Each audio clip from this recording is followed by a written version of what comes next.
Hello everyone, welcome back on my YouTube channel. आज हम discussion करेंगे प्रोडक्शन मैनेजमेंट में कुछ नए टॉपिक्स का, यानी कि जो हम ऑलरेडी डिस्कस कर चुके हैं उनको एक तरीके से रिवाइज करेंगे।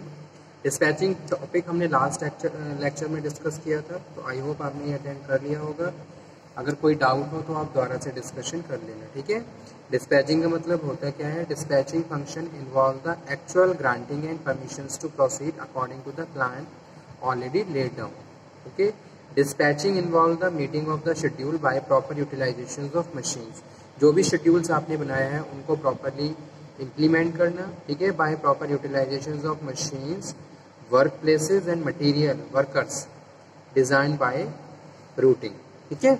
तो वो क्या है? डिस्पैचिंग है। डिस्पैचिंग का मतलब कि भाई जो भी आपने प्लान बनाया है उस प्लान को आप सक्सेसफुली इम्प्लीमेंट कर रहे हो। इट मीन्स कि डिस्पैचिंग में आप जो भी आपने फैक्टर्स लिए हैं, जैसे कि मशीन है, मटेरियल है, वर्कर्स हैं, उनको प्रॉपर यूज कर रहे हो according to planning, that is come under dispatching.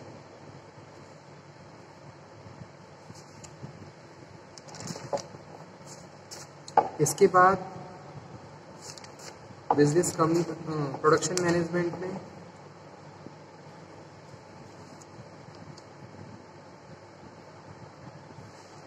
बात करते हैं प्लांट लेआउट की।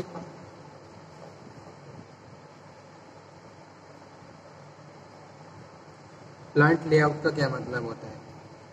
प्लान क्या होते हैं? आपने सुना होगा किसी भी ऑर्गेनाइजेशन में अगर आपने विजिट किया हो तो वहाँ पे प्लान लगे होते हैं। प्लान होते क्या हैं? ऑर्गेनाइजेशन, और अगर आप किसी भी फैक्ट्री का रजिस्ट्रेशन करवाने जा रहे हो तो आपको फैक्ट्री के प्लान बनाने होते हैं।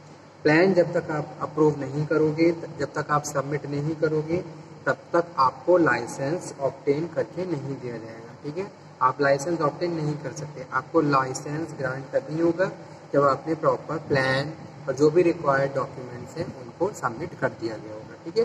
तो यहाँ पे हम किसकी बात कर रहे हैं? Plant layout. लेआउट का मतलब क्या होता है? Layout refers to arrangement of facilities, ठीक है। ऑर्गेनाइजेशन में जितनी भी फैसिलिटीज को अरेंज करना लेआउट में आता है। जैसे एक डिपार्टमेंट को ले लीजिए, जैसे कि पैकेजिंग डिपार्टमेंट है। पैकेजिंग डिपार्टमेंट कितना बड़ा है, उसमें कितने सब डिपार्टमेंट हैं, उनमें कौन कौन से फंक्शंस, ठीक है, कहाँ कहाँ वो सब डिपार्टमेंट लोकेटेड है और उनका वे क्या है, पासिंग वे क्या है, किसके नियर है। तो ये सब चीज़ें प्लांट लेआउट में आती हैं, ठीक है। कोई भी ऑर्गेनाइजेशन उसको उसके लेआउट को अगर आपने पेपर पे प्रेजेंट कर दिया उसको प्लान बोलते हैं, और जितनी भी फैसिलिटीज़ हैं उनको अलग अलग आपने लोकेट किया है तो वो आपके प्लांट लेआउट का पार्ट है। अब plant layout refers to arrangement of machines, equipment. अब यहाँ पे मैं बात कर रहा हूँ, जैसे मैंने प्रोडक्शन की बात करी, तो प्रोडक्शन में क्या है? पैकेजिंग की बात करी थी अभी, पैकेजिंग का एग्जाम्पल कोट किया था। तो पैकेजिंग में जो भी मटीरियल है, अगर कोई मशीन लगी हुई है तो वो, ठीक है, कौन सा सामान कहाँ पे प्लेस है, तो वो सारी चीज़ें हम वहाँ पे हम क्या लोकेट करते हैं। तो वही चीज़ layout refers to arrangement of machines. Machines को कहाँ अरेंज करा है, वो कौन सी मशीन कहाँ पे इंस्टॉल हो रही है, इक्विपमेंट, अदर इंडस्ट्रियल फैसिलिटीज। जैसे कि अगर मैं किसी पूरी होल ऑर्गेनाइजेशन की बात करूं तो वहाँ पे बॉयलर भी लगा हुआ है, ईटीपी प्लांट भी लगा हुआ है और अदर ओवन भी लगा हुआ है। तो वो कहाँ कहाँ लोकेटेड है, उसकी एक तरीके से picturization on the paper. So such receiving and shipping departments also rooms, maintenance room and employs entities for the purpose of achieving the quickest and smoothest production at least cost, ठीक है। अब इन सब चीज़ों को कम से कम कॉस्ट में प्रोसीड करना प्लांट लेआउट होता है, ठीक है। प्लांट लेआउट क्या है? Plant layout refers to arrangement of machines, equipment, other industrial facilities such receiving and shipping departments, tool room, maintenance room and the employees entities for the purpose of achieving the quickest and smoothest production at least cost. Objective of plant layout. कौन कौन से main objectives होते हैं plant layout के? क्यों plant layout का process follow किया जाता है? अगर मैं एक प्रोडक्शन मैनेजर की बात करूं, पीपीसी की बात करूं, क्यों प्लांट लेआउट को इतना प्रेफरेंस दी जाती है, तो उसके पीछे क्या ऑब्जेक्टिव्स हैं? फर्स्ट वन है integrate the production centre. Plant layout आपको ये बता देता है कौन सी मशीन कहाँ पे इंस्टॉल है, कौन सा डिपार्टमेंट कहाँ पे है, ठीक है। Material, man machine material into logical balanced arrangement of equipments and maximum utilization, ताकि आप उनको मैक्सिमम और ऑप्टिमम यूटिलाइज कर सको। तो उसके लिए आप उनको क्या है प्रॉपर लोकेट करते हो, ठीक है। आपका प्लांट लेआउट आपको कन्वीनियंसी के साथ हेल्प करता है जितनी भी मशीन्स हैं उनको प्रॉपरली काउंट करने में, उनको यूज़ करने में, ठीक है, और मैक्सिमम यूटिलाइजेशन की एंश्योरिटी करता है। उसके बाद plant layout reduce the material handling. Plant layout क्या है, मटेरियल हैंडलिंग के कॉन्सेप्ट को रिड्यूस कर देता है। और जहाँ material handling is very important and critical एक तरीके से एस्पेक्ट है प्रोडक्शन डिपार्टमेंट का, क्योंकि यहाँ पे मतलब कि बहुत ज़्यादा कॉस्ट इंकर्ड हो जाती है अगर इस पर ध्यान ना दिया जाए। मटेरियल हैंडलिंग कॉस्ट का कॉन्सेप्ट आपने पढ़ लिया है, वो मैंने आपको पढ़ा दिया है। तो देखा होगा मटेरियल हैंडलिंग कॉस्ट किस तरीके से कॉस्ट को मेंटेन किया जाता है।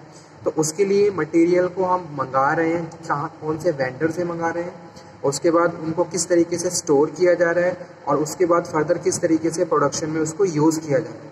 तो लाने से लेके, स्टोर करने से लेके अगेन प्रोडक्शन तक प्रोसीड करने में उसको, उसके अरेंजमेंट को, उसके हैंडलिंग में भी थोड़ा पैसा खर्च करना पड़ता है, ठीक है, यानी कि कॉस्ट वहाँ पे इंकर्ड होती है। तो वही चीज़ प्लांट लेआउट आपको हेल्प कर देता है। आप इजीली ये फाइंड आउट कर सकते हो कि भाई अगर कोई भी मशीन या कोई भी मटेरियल रिक्वायर्ड है तो उसको कहाँ पे प्लेस करना चाहिए ताकि मटेरियल हैंडलिंग कॉस्ट रिड्यूस हो जाए, ठीक है, और मटेरियल हैंडलिंग की प्रॉब्लम भी कम हो जाए। ये भी अपने आप में एक बिग प्रॉब्लम होती है मटेरियल हैंडलिंग, क्योंकि बहुत सारा मटेरियल होता है और उसको हैंडल करना एक अपने आप में एक टफ टास्क है। तो प्रोडक्शन मैनेजर इसके लिए भी पूरा ध्यान रखता है ताकि वहाँ पे वेस्टेज ना हो, प्लस उसका ऑप्टिमम यूज़ हो। Effective utilization of available space.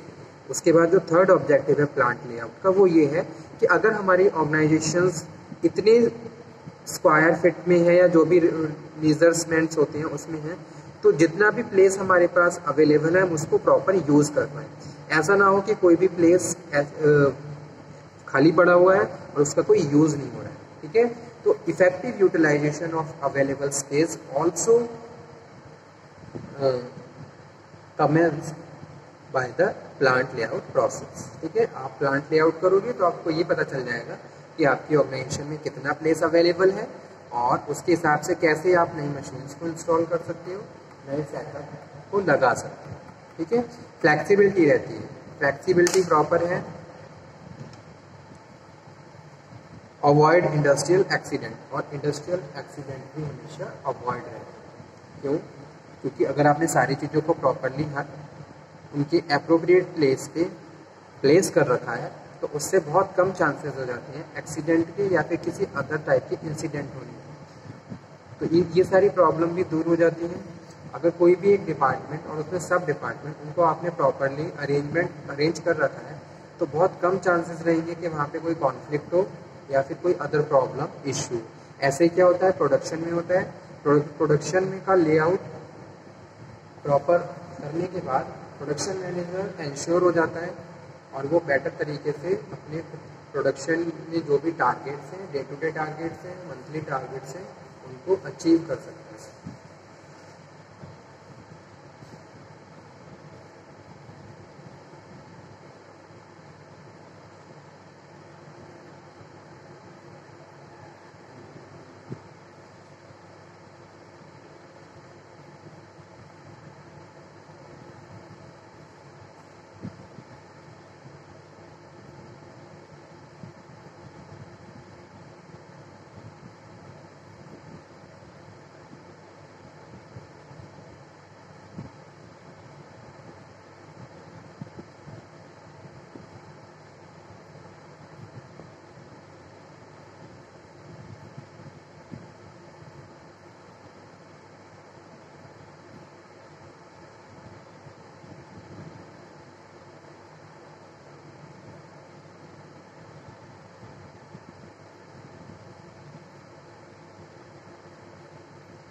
So okay student, thank you very much. आज का लेक्चर हम यहीं पे फिनिश करते हैं और नेक्स्ट लेक्चर में हम फिर से मिलेंगे और फिर से बात करेंगे एक नए टॉपिक पर।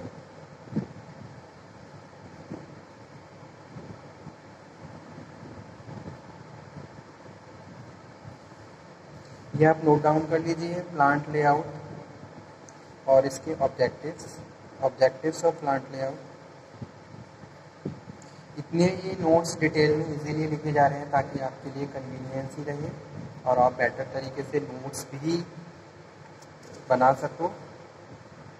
इससे एक ये बेनिफिट रहता है कि एग्ज़ाम टाइम में आपके पास प्रॉपर कंटेंट होता है तो आप बेटर तरीके से प्रिपरेशन कर सकते हो और एग्ज़ाम में परफॉर्म कर सकते हो। ठीक है, क्योंकि लास्ट टाइम में सबसे बड़ी प्रॉब्लम यही होती है कि भाई कहाँ से पढ़ें, कैसे पढ़ें।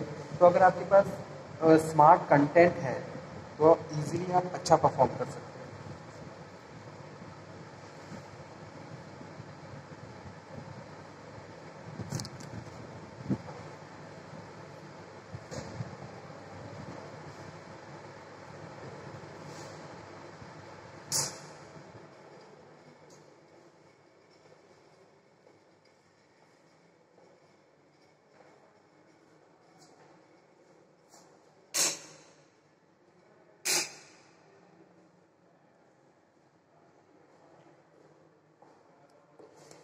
Okay student, thank you very much. कोई भी डाउट हो तो आप नेक्स्ट लेक्चर में डिस्कस कर लीजिए। इस लेक्चर को मैं यहीं पे फिनिश करता हूँ।